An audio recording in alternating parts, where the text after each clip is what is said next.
என்ன மாமா அப்ப இருந்து உரிக்கிறதே பாத்துட்டு இருக்கீங்க? இப்படி எவ்வளவு நேரம் பாத்துட்டு இருக்க போறீங்க? ஒண்ணு இல்ல, ஒருத்தனை உரிக்கணும், அதான் யோசிச்சுட்டு இருக்கேன். யாருன்னு சொல்லுங்க, உரிச்சு போடுவோம். அந்த விஷயத்த கொஞ்சம் நிதானமாவும் பொறுமையாவும் புத்திசாலித்தனமாவும் பண்ணணும், இல்லன்னா அசிங்கமாயிடும். ஓஹோ, சாவுக்காரர் அந்த அனாதை பையல சொல்றீங்களா? சேர்த்து போடுவோம்.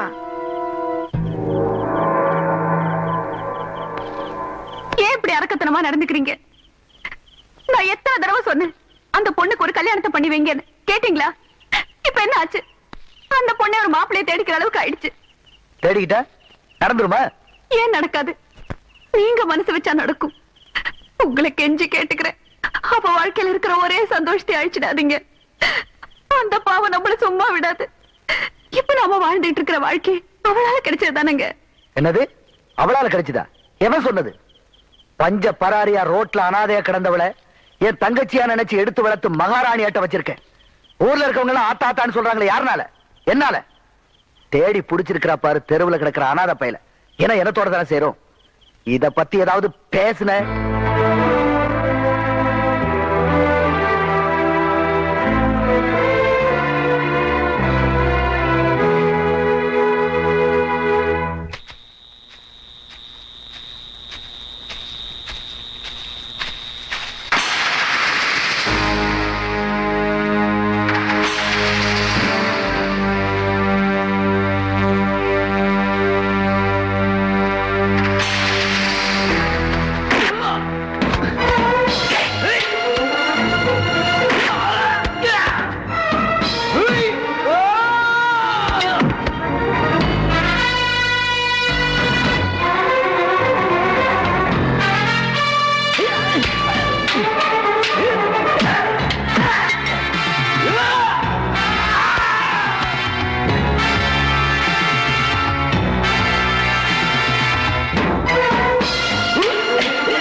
என்னாச்சு? உங்களை கொல்ல அண்ணன். உங்களுக்கு ஒண்ணு ஆகலை? என்ன? ஏய், எனக்கு ஒண்ணும் ஆகல. இப்ப நடக்கல. இனிமே எப்ப எங்க அண்ணன் ஆளு வச்சு அடிச்சாரோ அப்ப நான் முடிவு பண்ணிட்டேன். இது வரைக்கும் நான் அடங்கி போனேன். இனிமே அதுக்கு அவசியம் இல்ல, பிரயோஜனமும் இல்ல. நம்ம இந்த ஊர் விட்டு போயிடலாம்.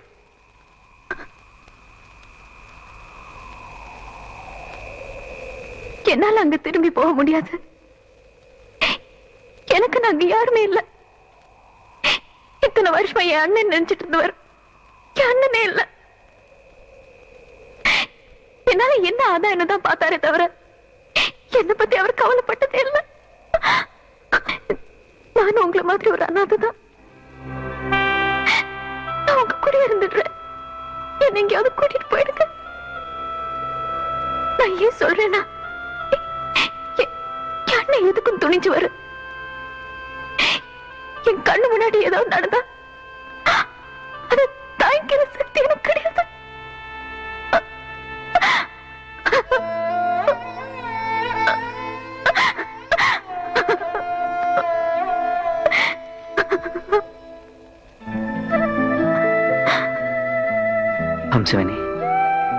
நான் சொல்றது கேளு.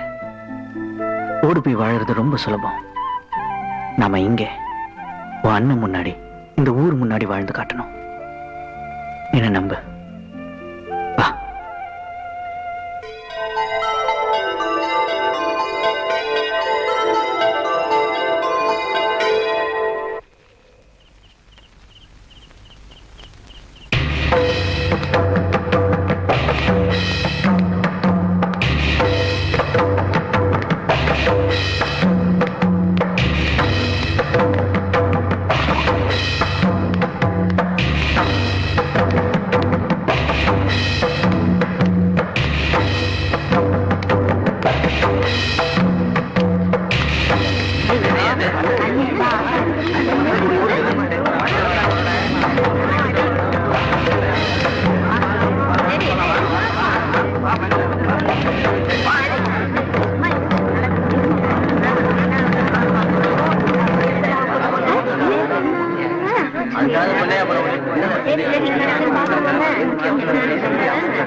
என்ன நெஞ்சல் இருந்தா ஆத்தா கையை பிடிச்சிட்டு நிப்பான்.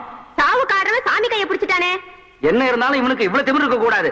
நமக்கே இவ்வளவு கோவம் வருதுன்னா கூட பிறந்தவனுக்கு எவ்வளவு கோவம் வரும். என்னையா பேசாம நிக்கிறீங்க? ஆத்தாளுக்கு ஒண்ணுன்னா நாமெல்லாம் வேடிக்கை பார்த்துட்டு இருந்தா எப்படி? வல்லத்தார நீங்களே வாய மூடிட்டு இருந்தா எப்படி? இவனை என்ன பண்ணலாம் சொல்லுங்க. இந்த அனாதை பையில இழுத்து போட்டு கண்டம் தினமும் வெட்டி போட்டா கூட கேட்கறதுக்கு இந்த ஊர்ல எவன் இருக்கான்? நான் இருக்கேன்டா. நீங்க எவனாவது ஒரு வார்த்தை பேசுறீங்க, சீவி புடுவா சீவி. நானும் அப்ப இருந்து பார்த்துட்டு இருக்கேன். வாய்க்கு வந்தபடியெல்லாம் பேசிட்டு இருக்கீங்க. சம்பந்தப்பட்டவங்களே சும்மா இருக்காங்களா? உங்களுக்கு என்னடா வந்தது? யாரோ போக்குற அனாதன்னு சொன்னேன். அவனை இழுத்து போட்டு வெட்டிடுவானாம பய முன்னாடி நல்ல ஆம்பளையா இருந்தா கைய வச்சு போடுறா. இன்னைக்கு முடிவு தெரியாம விட மாட்டோம்டா. நிறுத்துங்க. எல்லாரும் வாய்க்கு வந்தபடி பேசாதீங்க. தம்பி தூர மேல மட்டும் தப்பு இல்ல. இந்த நிலைமைக்கு காரணம் நான் தான்.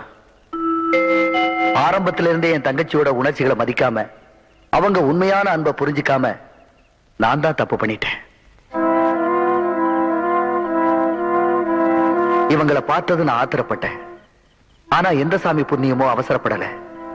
வளர்த்துட்டு பலி கொடுக்கிறது பாவம். அதுக்கு பரிகாரமே கிடையாது. முடிச்சு வைக்கிறதா முறை. அதுதான் தர்மம்.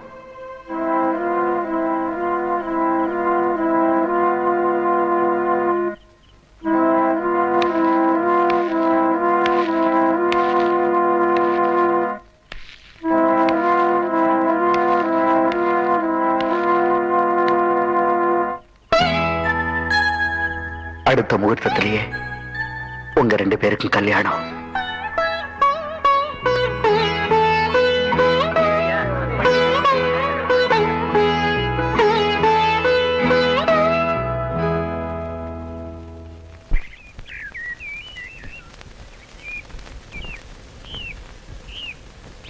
என்னமோ வாக்கு கேட்கணும்னு என்ன வர சொல்லிட்டு இப்படி அமைதியா நின்னுட்டு இருந்தா எப்படி?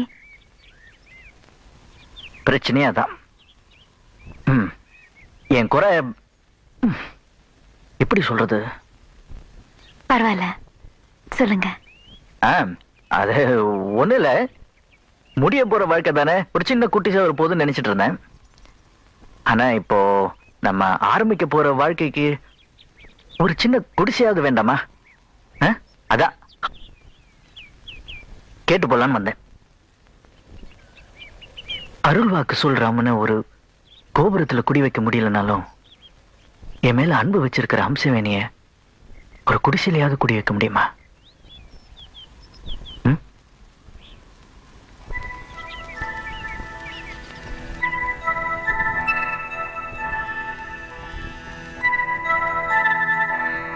இந்த அம்மனை பொறுத்த வரைக்கும் தம்பிதுரையோட இதயம் தான் அந்த ஹம்சவேணி குடியிருக்கிற கோயில். எடுத்து வையண்டா. கைய கழுவிடா கண்ட இடத்துல வச்சுட்டு. அட வாங்க மாப்பிள, வா வா வா வா. சொன்னதை செஞ்சிட்டீங்களே, பாதி போய் சொல்றோம். நீங்க நம்ம டைப் அதான் ஒத்து போச்சு. இந்தாங்க ஒரு ஏத்திங்க. ஓ குடிக்க மாட்டீங்களா? சரி உங்க பேரை சொல்லி நான் ஏத்திக்கிறேன். இன்னைக்கு நீங்க இந்த நாட்டு சரக்கு குடிக்க கூடாது, இந்த சரக்கு தான் குடிக்கணும். ஐயோ இதெல்லாம் வேர்வையா வந்துருமே, நமக்கு ஒத்து வராதே. மூளைக்கு வேலை வேணும், அதுக்காக தான் இதெல்லாம். விடிஞ்ச கல்யாணம், அப்போ நீங்க தெளிவா இருக்கணும், அதுக்கு தான். ஓ அதுக்கு சொல்றீங்களா? விடிஞ்சா கல்யாணம். வெறும் கையை பிடிச்சி இருந்தா போதாது மாப்பிள, ஏகப்பட்ட செலவு இருக்கு.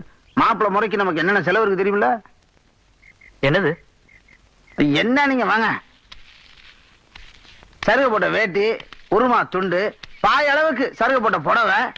பொண்ணை ஒரு ரூபாய் நேரம் பார்க்க கூடாது, கண்ணு அப்படியே கூசணும், அவ்வளவு பளபளவா இருக்கணும் புடவை. இதெல்லாம் நம்ம கல்யாணத்துக்கு வாங்கினது. என் பொண்டாட்டி எவ்வளவு பெருமைப்பட்டா. இப்ப இருக்கிற விலைவாசிக்கு இதெல்லாம் பத்தாது. இந்தாங்க ஒரு 2000 ரூபாய் மொத்தத்தையுமே வச்சுங்க மாப்பிள. அட வச்சுங்க மாப்பிள, வாங்கிங்க மாப்பிள.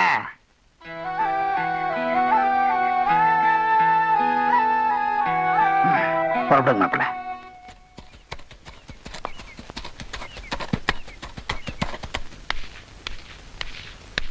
தம்பி, தம்பி தோட்டத்துக்கா? என்னையா? ஆமாங்க, தோட்டத்துக்கா போறீங்க? இல்ல டவுனுக்கு. இனிமே நீங்களே கூடாது, சொன்னா நாங்க பாத்துக்கிறோம். வேண்டாம் வேண்டாம். என்னது சாமி, என்னைய சாமி கூப்பிட்டீங்க? ஆத்தா கழுத்த தாலி கட்ட போறீங்க, அப்ப நீங்களும் சாமி தானே? ஆமா சாமி. என்ன மாப்பிள்ள இது? நாளைக்கு கல்யாணத்தை வச்சுட்டு இப்படி கண்ணு மூணு தெரியாம குதிரையில வந்து விடுறீங்க. ஜாக்கிரதையா இருக்க வேணா. ஆமா எங்க போறீங்க? டவுனுக்கு. கல்யாணத்துக்கு வேண்டியதெல்லாம் நான் தான், ஏதோ முறையாமே, அதான். ஆமா ஆமா ஆமா. சரி சரி, போயிட்டு பத்திரமா வந்து சேருங்க. சரிங்க. மாமா மாப்பிள்ள ரொம்ப சுறுசுறுப்பா தான் இருக்காரு.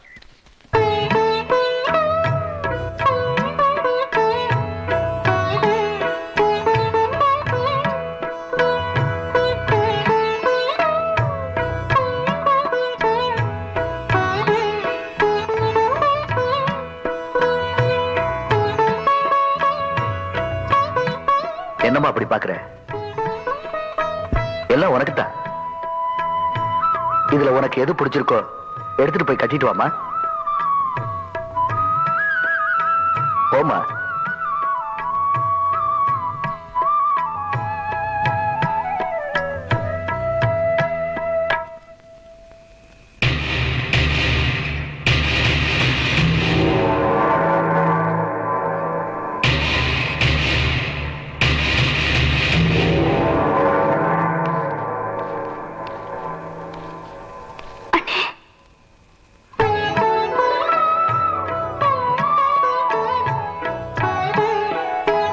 என் கண்ணே பற்றும் போல் இருக்குமா.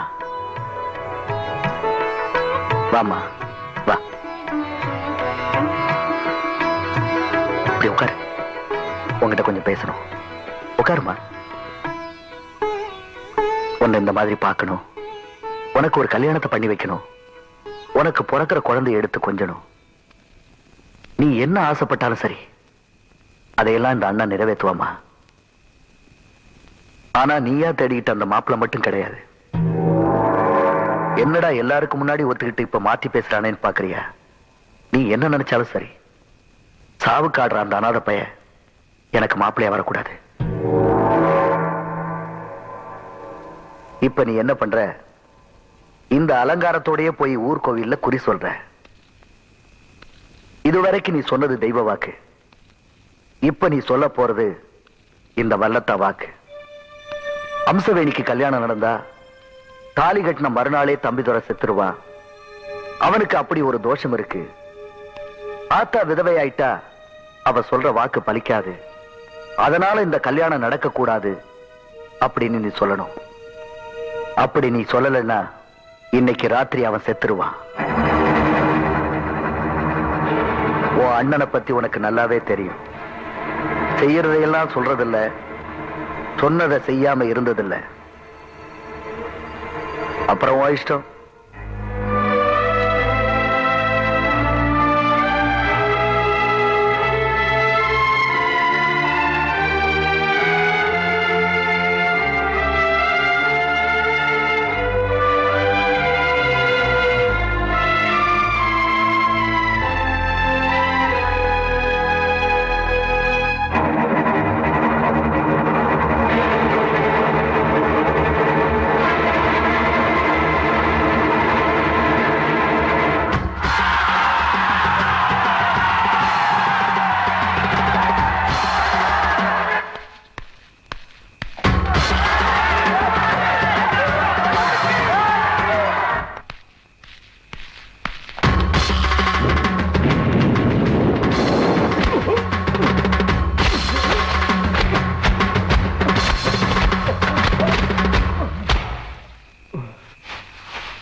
அருள்வாக்கு சொல்ற ஆத்தா கழுத்துல தாலி கட்டினா மறுநாளே தாலி கட்டினவன்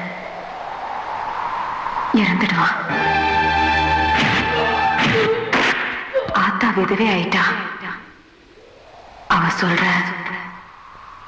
அருள்வாக்கு பலிக்காது. அதனால இந்த கல்யாணம் நடக்க கூடாது.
உன் தம்பி தர வந்திருக்க, வெளியே வா.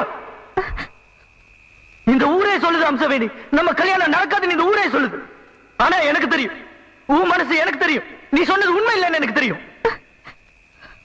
நீ சொன்னதை இந்த ஊர் நம்பலாம், நான் நம்ப மாட்டேன். ஏதோ நடந்திருக்க, தைரியமா வெளியே வந்து நீ சொன்னது உண்மை இல்லைன்னு இந்த உலகத்துக்கு சொல்லு. அப்படியே நீ சொன்னது உண்மையா இருந்தாலும் ஏன் முன்னாடி வந்து சொல். என் வாழ்க்கையில நான் நேசிச்சது ரெண்டு பேர். ஒன்னு என் ஆத்தா, இன்னொன்னு நீ. அறியாத வயசுல என் ஆத்தாவை நான் பறி கொடுத்துட்டேன். இப்ப எல்லாம் தெரிஞ்ச வயசுல உன்னை எப்படி சாகணும்னு நினைச்சவன வாழணும்னு ஆசைப்பட வச்சேன். இப்ப வாழணும்னு நினைச்சவன ஏன்? எனக்கு யாரு இருக்கா அம்சவேணி? உனக்கு நான் தாலி கட்டினா மறுநாளே நான் செத்துருவேன் சொன்னல. இப்ப நீ வரலனா மட்டும் நான் உயிரோட இருப்பேன் நினைச்சியா? தாலி கட்டுற ஒரு நிமிஷம் என் கூட வாழ்ந்த போதுன்னு சொன்னிய. அந்த தாலியோட வந்திருக்க அம்சவேணி. நீ யாருக்கும் பயப்பட வேண்டாம். நீ அடைஞ்சிருக்கிற இந்த சிறையில இருந்து வெளியே வா. நான் இருக்கேன், உன் தம்பிதோட இருக்கேன்.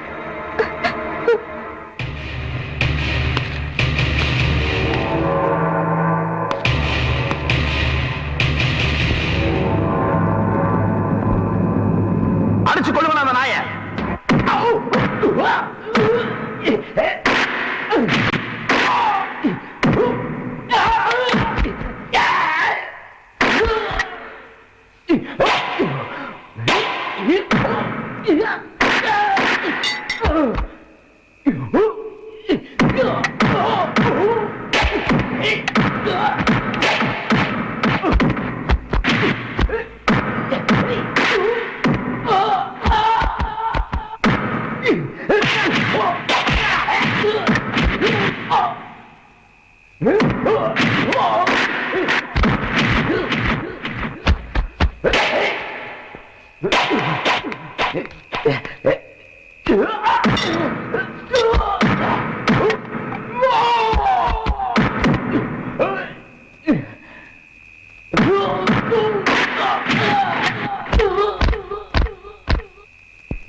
அவர் ஒண்ணும் செஞ்சிடாதீங்க.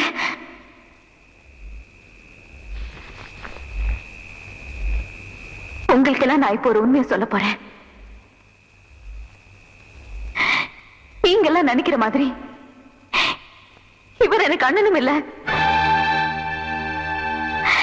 நான் இவரோட கூட பிறந்த தங்கச்சியும் இல்ல. இது வரைக்கும் நான் ஊருக்காக சொன்னதெல்லாம் தெய்வ வாக்குதான். ஆனா இன்னைக்கு எனக்காக, என் வாழ்க்கைக்காக சொன்னது பொய் வாக்கு.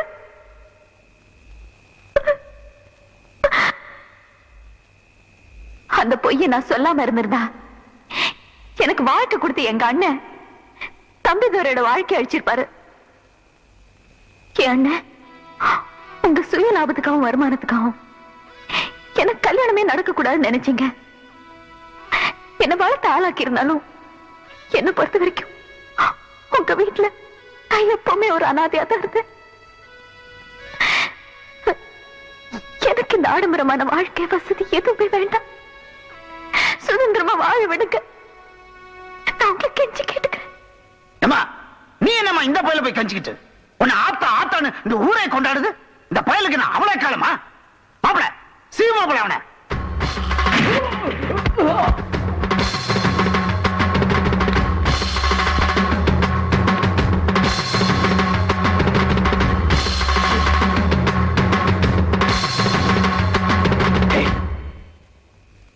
ஹம்சவேணிக்கு நீ பண்ண துரோகத்துக்கு இப்ப நான் உன்னை வெட்டினா ஏன்னு கேட்கறதுக்கு யாரும் கிடையாது.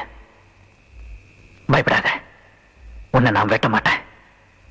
தப்பு பண்ணவங்க தலையெல்லாம் வெட்ட ஆரம்பிச்சா இந்த உலகத்துல எவனும் தலையோட நடமாட முடியாது.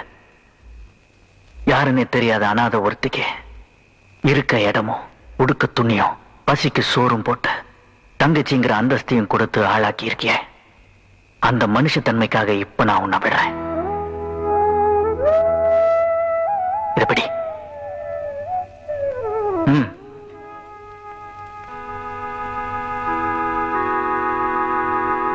இது நாள் வரைக்கும் உனக்காக கஷ்டப்பட்ட அந்த அனாதையோட முகத்தை பாரு.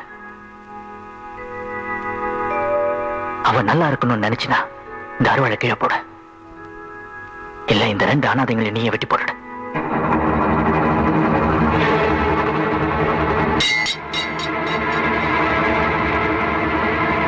மாப்பிள்ள என்ன மன்னிச்சிருப்பு.